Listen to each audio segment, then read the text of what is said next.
Isang kababayan na naman po ang magbabahagi sa atin na napakagandang kwento niya. Kasama natin ngayon ang nag-iisang Mr. Romel Gumiran, the founder and the CEO of Creative Minds. Kindly brief us or share to us a little background of yourself po.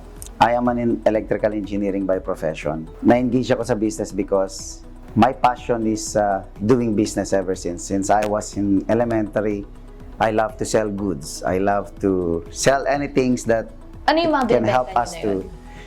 Example, ukoy. That's my first product that I sold when I was young, at early age of 6 years old to 7 years old. 6. You know, so. Taga saan po kayo? Isabela. So, sa Isabela po ba, galing po ba kayo sa well-known family or No. nag-start kayo from the bottom? Nag-start kami from the bottom. So, I am a kind of person who loved to do business when I was young. That's why my grandparents is always telling me, paglaki mo, pwede kang yumaman sa ginagawa mo. So, mahilig ako magbenta ng candy, tinapay, ukoy. And dun ko natutunan i-value yung finances itself. So, because of that, when I was in high school, dun ako nag-engage sa unang work ko na at the age of 14 years old. Nagbibiyak ako ng kasoy. Alam mo yung kasoy? Yes. Po. Cashew nuts. Cashew. So, sa Antipolo kasi. Mano-mano. Mano-mano, yes, mano-mano. So, since then, I always wanted to be independent. So, I always wanted to earn for myself. I always wanted to really buy things for myself, coming from my own work, you know, coming from my own hard work. So, I engaged myself into business more often.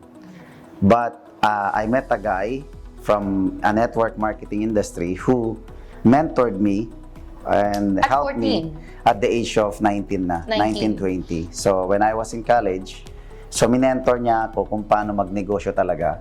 And that's my first exposure in the business in network marketing industry.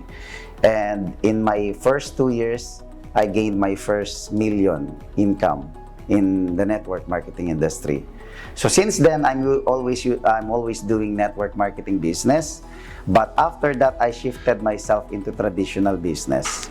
So habang nag-work kayo, nag-aaral din kayo? While I studying, I'm doing business of network marketing. And then when I Paano nyo na-balance yun? it's a matter of time management. So kung gugustuhin mo kasing kumita at the same time gusto mo mag-aral, pwede mo siyang i-balance by yourself. Kung ano yung time na pwede kang, sa network marketing industry kasi, masyadong flexible ang time. Pwede kang after ng studies mo or before your studies, you can do selling products, you know? And I was first involved in Forever Living products. And I do believe a lot of people knows about Forever. It's an aloe vera company where you can really help yourself na maging healthy. So that's my first company. But like what I said, I shifted myself into insurance. Then after insurance, I shifted myself into traditional business. So since 2004, I invested my profit and earning from network marketing business into a transportation business. So nag-invest ako sa jeepney business. So ang biyahe nito is Antipolo, Cubao. So from 1 piece, nagkaroon ako ng 6 pieces. So now, I manage 10 pieces right now, including my parents' business. Yes, until now. Even if I'm here in Dubai, if I'm in different countries, I'm managing them via phone call every day, asking them what's happening, and they are remitting it properly naman yung mga kinikita nila si Jeep. But of course, for now, because of pandemic, it was being affected as well. And lumit ang kita from 1 portion to half portion. So it's okay. That's part of the challenge. And one of my business as well is travel agency. I've been into travel agency since 2005, and I sold it to one American company last 2018. So I've been in travel agency for many years. But because of that, I'm traveling from one country to another. Na-visit ko na almost yung Asian country, then I was in Europe, and I was in different parts of Europe and here in Southeast Asia as well. So because of that, I always love to do business. So I always think to myself na opportunities are everywhere. You just need to really grab it, open your mind, learn it, and then jump into it. So ganun lang naman lagi. Kasi ang opportunity, kahit naman dumating sa'yo, if you did not jump into it, and if you did not learn about it, for sure, nothing will change, nothing will happen. So it's a matter of being a risk taker. I was a risk taker ever since I can even risk all of what I have, you know. So that's why maybe the last time they are thinking why creative minds launch 2 concerts, like they are big celebrities. Boys Avenue, Michael Learns to Rock are big celebrities. And we even have 5 celebrities from the Philippines. Yeah. So they're asking me, why did you invest in this kind of business? Like what I'm always telling them, I'm a risk taker. I want to try new things. I want to try a lot of things, you know. So, but being part of this event business, of course, I've learned a lot of things. But this is interconnected with my travel business before. That's why it's my passion to communicate. It's my passion to handle events because I used to be an investor as well with other events company in the Philippines. Everything is a risk, like what I said, but you can learn along the way. You can master it later on, you know. And one of my business currently is I'm a trader for cryptocurrency. Some of my success is coming from being a trader. And right now, I have my own company to license and to launch it in UAE and GCC region, which is I will launch a platform where you can do trading by yourself, and at the same time, you can sell any kinds of artwork, any kinds of music, any kind of games, and now we are developing game as well. It's a 3D RPG game which everyone can be interested to play, and while earning they can earn. So I am into blockchain and cryptocurrency project right now. I already have my 3 platform that is finished. It's a DeFi exchanger and a controlled exchange, and we have our own token right now to be launched soon, in 1 to 2 months from now in GCC region. And then we will launch our own NFT marketplace in March, and the 3D RPG game in June. So we have a lot of things to really develop here, and we would like to really launch it in the public. So that is my another project. Masyado na yatang na-overwhelm yung mga viewers natin sa success stories nyo kasi at a very young age, you're earning millions already. Yeah, And but then you've invested it into different jeeps, kinds of business, jeeps, and then travel agencies, travel companies. Yeah, Ano ba yung mga naging struggles nyo that time? my struggles is always like the failure of some of the business that I have before. I even have a review center for nursing, and then I even lose 5 million pesos for review center for nursing. So one of the struggles that I've been through is how to cope up after failure. You know, everyone does. We are always thinking how we can cope up after the failure, right? How we can, paano tayo bumawi, diba? But like what I said, everything in this life is a risk. So once you risk something, you don't need to really keep on going back, think about it.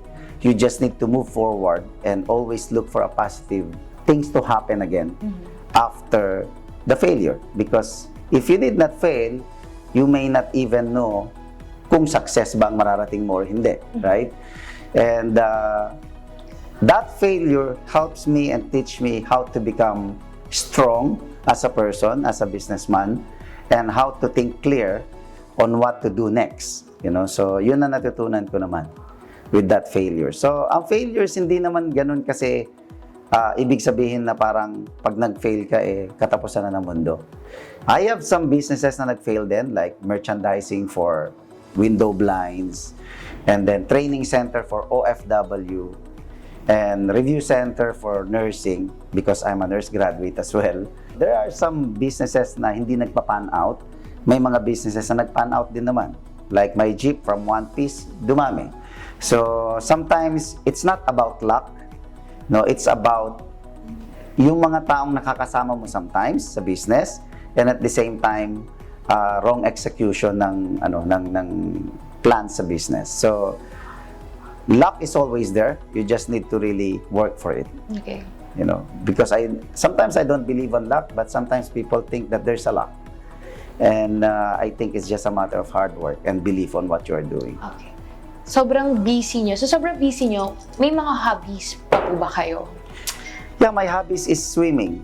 Sometimes I need to go swimming and gym. So sometimes I need to really relax myself. And to relax myself, pupunta lang ako ng gym, then don't think anything else while doing gym, and at the same time, swimming. It's one way of helping yourself to relax. As long as you help yourself as well, because subconscious mind is always there. You just need to cover your subconscious mind for a meantime, and then, yeah, para lang ma-overcome ang stress mo.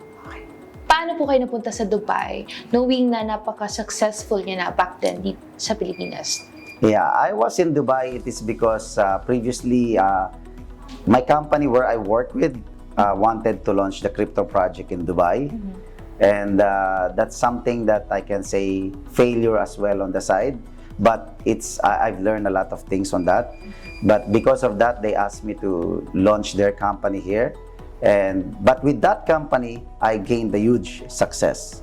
But when we launched it in Dubai, hindi lang siya nag-pan out. But before that, when I was in Norway, I'm doing trading already for cryptocurrency, and naging successful naman ako ng gusto.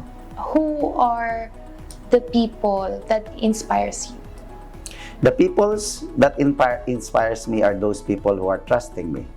Because of their trust, I keep going on what should I do, you know. And the people, another people that who inspires me really is my family, because my family is my first supporter. Every one of us, our family is our first supporter. So whatever it happens, andiyan sila. Nagsusupport sila talaga sa'yo. You know, they always tell you things that you need to do, and as well, kung nag-fail ka, they are always there to really comfort you. So, but the main thing that it inspires me a lot is the Lord, because of Him, I'm not gaining success. I even not gaining failure, because success and failure is part of our life. In this life, anything there is an opposition. So if you gain success, you must experience failure. So that's how life is. Okay, paano kayo nag-came up ng idea na mag-start ng business, which is the events organizing, just the creative minds? Yeah, I started to do these creative minds because I do believe events can help us to recharge ourselves. Yung Paskong Handog sa Pinoy, ginawa, yan ang unang idea na gagawin, is to help the Filipinos na ma-recharge after pandemic. You know, nag-come up na rin kami ng isang concert, because this is for international concert na panglahatan. So basically, ang goal ko talaga that time is ma-recharge ang bawat tao after pandemic, kasi I know all of us are been, you know, nakakulong lang sa bahay, and stress na rin tayo sa mga nangyayari. So since nag-open ang Expo, it's the right timing for us to open an events as well, to really recharge every people here in Dubai na talagang after pandemic, talagang magsaya naman, kumbaga ganun. So that's the first purpose of Paskong Handog sa Pinoy. You know, we really did that for the Filipinos to really have a good Christmas, kasi alam ko maraming hindi makakauwi ngayong December. No, so yun ang idea talaga from the beginning. And because my co-founders here like Anna Melnichuk and even Alexandra are organizers from different companies as well, and we are all passionate on what we are doing, because we are all having experience in events. So that's how we come up the events agency here in Dubai, and we would like to really make this event company more bigger and more successful in the coming months by creating events for every company na gusto magpagawa ng events sa amin, magpa-organize, and to do our own events as well, mostly like concerts and conferences. So this year we are coming up few conferences and concerts. We will just open this through public media advertising. Ano nga po ba yung mga gusto nyong mangyari pa sa buhay nyo? Ever since, my goal is to really help more people to change lives for a better, and at the same time help those people who are in need. Like what we did last year, we helped some of the Filipino people in the Philippines. We donated something for those who are affected in typhoon.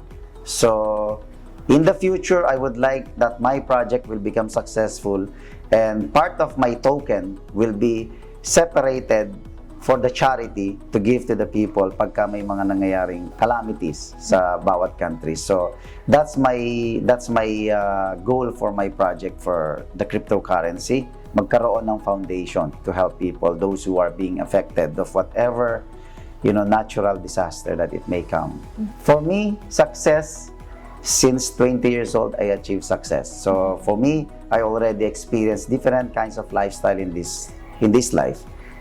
So properties and everything, cars, travel, luxurious life, madaling ma-hit yan, madaling ma-achieve yan. Now, the question is, after mo ba na-achieve yun, ano yung gusto mong next na mangyayari? So, commonly, sa mga taong philanthropists, yun ang gusto kong mangyari, maging philanthropist din in the future.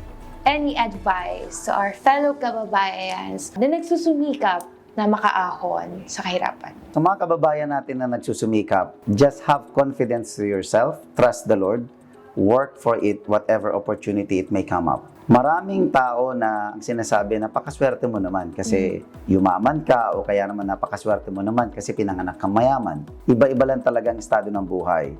But those people who are struggling, commonly, they will learn a lot of things first. But once they achieve success, they will be able to say, worth it pala yung ginawa mo. Iwasan lang natin kasi ito, one thing that I have observed for all overseas Filipino workers, because I used to work in London as well, and I used to study there and do business there, and even in Norway. So, ang napansin ko lang kasi normally sa mga tao, yung hatakan tayo ng pababa. We should really uplift everyone. We should really help one another to become successful as well. Not to really, instead of dragging them down, pag nakita natin nagiging successful, gagawa tayo ng chismis or kung ano-ano. For me, I'm pleading everyone na sana iwasan natin yun, because this may destroy every Filipino community.